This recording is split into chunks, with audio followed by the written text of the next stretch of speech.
Hey guys, so welcome to my sugar cookies tutorial. Today you're going to learn how to make the best tasting sugar cookies ever. And I am not joking, these are so freaking good, you will not regret making these cookies. Alright, so let's start. You will need all-purpose flour, white granulated sugar, some baking powder, kosher salt,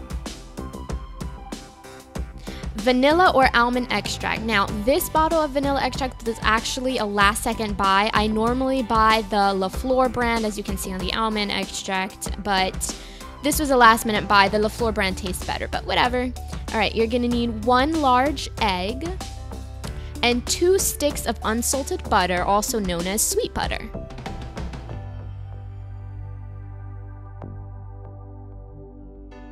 Some utensils you'll need is a large mixing bowl, measuring spoons, and cups.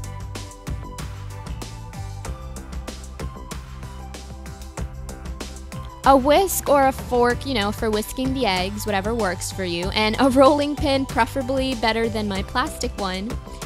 You're also gonna need a mixer. I just got this mixer, but before I just used an electric handheld mixer, which also works fine.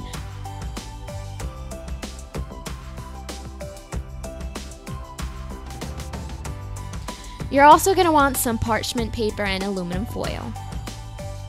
Alright, so the first step is to crack your egg in a large bowl, or a regular bowl, whatever, and you're going to add a tablespoon of vanilla extract.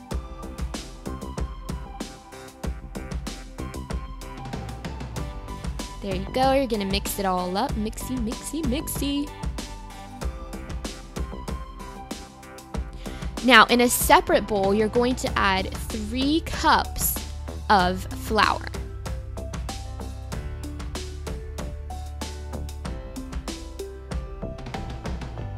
Now, 1 teaspoon of your baking powder. Add it in with that flour. And you're going to need 1/4 of the kosher salt. Now, mix it all together with a fork.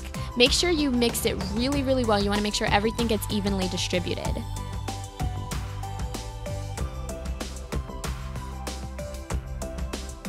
Now take your butter. Here's the tricky part about the butter. The butter must be at room temperature for the cookies to come out perfectly. Now, to tell if the butter is ready to take it into the bowl, you want to take it and bend it slightly.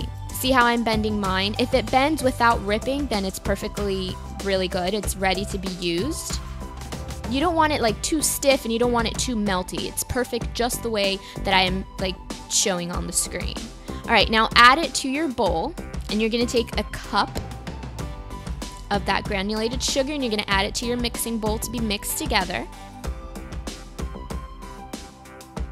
Alright, so I normally set it on like a number 2 setting. If you're using a handheld mixer, don't go too crazy with how high you want to set the way it's like mixing it, because you don't want it to like get really clumpy. You want it to be nice and whipped at the end. It has to be whipped and creamy.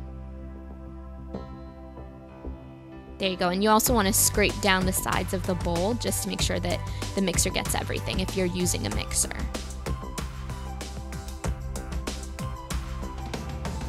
Now to add your egg mixture, you want to add it in 2 additions, so add half first, then mix it up really good.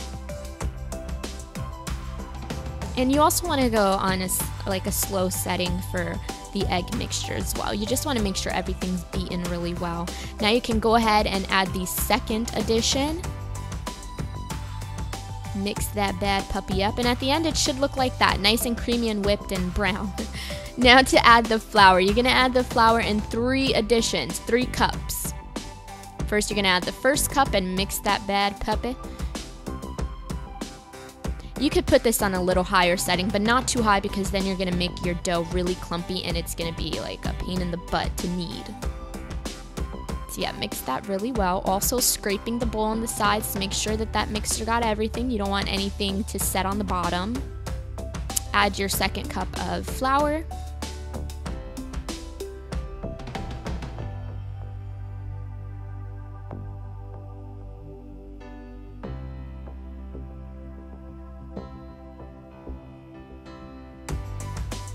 And lastly, add your last cup of flour.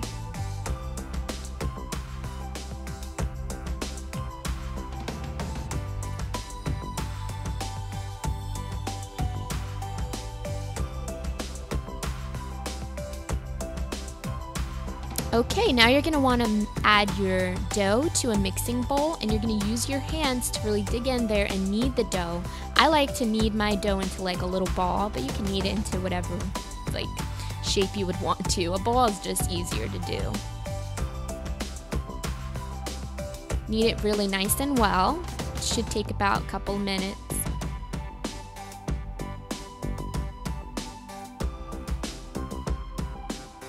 Now, doesn't that look perfect? Such a nice circular ball. All right, so take some aluminum foil. You could also use parchment paper or, oopsie, let's move that out of the way. Or you can use plastic wrap, but you're just gonna wanna wrap it nice and good, nice and tight.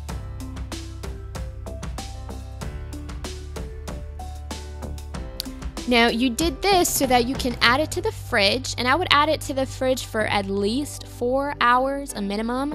From the recipe that I saw, it said 8 hours, but if you don't have 8 hours to spare, 4 hours is perfect. Okay, after 4 hours, you can take it out.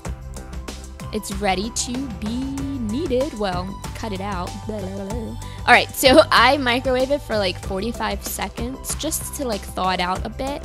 And you want to set your oven to 375 degrees. Okay, so there's the dough. I actually roll out my dough in 2 different halves. I cut it in half and rolled it out. So there you go. You want to roll it out on the aluminum paper, or aluminum foil rather, or parchment paper or plastic wrap, so that it doesn't stick to whatever surface that you are rolling it out on. I need a new roller badly. All right, so now time to cut out your cookies. You can use whatever you have around the house. I'm using just a jar lid if you don't have like specific cookie cutters. I do, but I wanted to make them circular instead of owls. That's the only one I have is an owl cookie cutter. So I'm just making them circles this time. And with the scraps, make sure to use all the scraps. Everything is usable. So here are my cookies. They're all finished. Some of them are not as perfect as all the others, but that's all right. Now, you see this one in the middle? That's actually a scrap. After I rolled out all my dough, this is the leftover, and it's fine to just make a silly little shape and use everything that's available to you. Okay, now after you have put your cookies on a cookie tray lined with parchment paper, you want to add it to the fridge for about 10 minutes so that it can set, and so that when you put it in the oven to bake, it won't lose its shape. So 10 minutes is perfectly fine.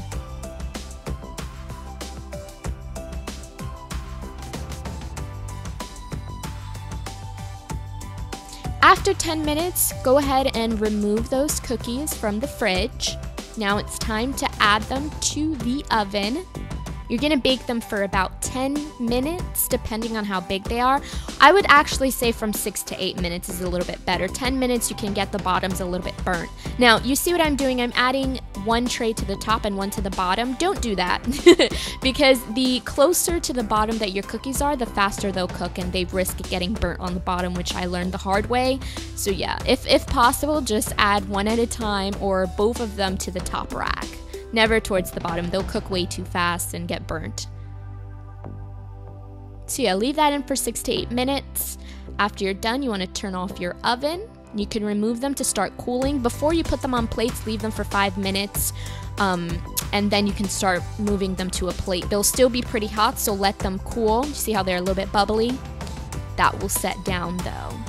These are how the cookies look after they're out and they have fully cooled for about like 15-20 minutes. Look really good and they taste amazing.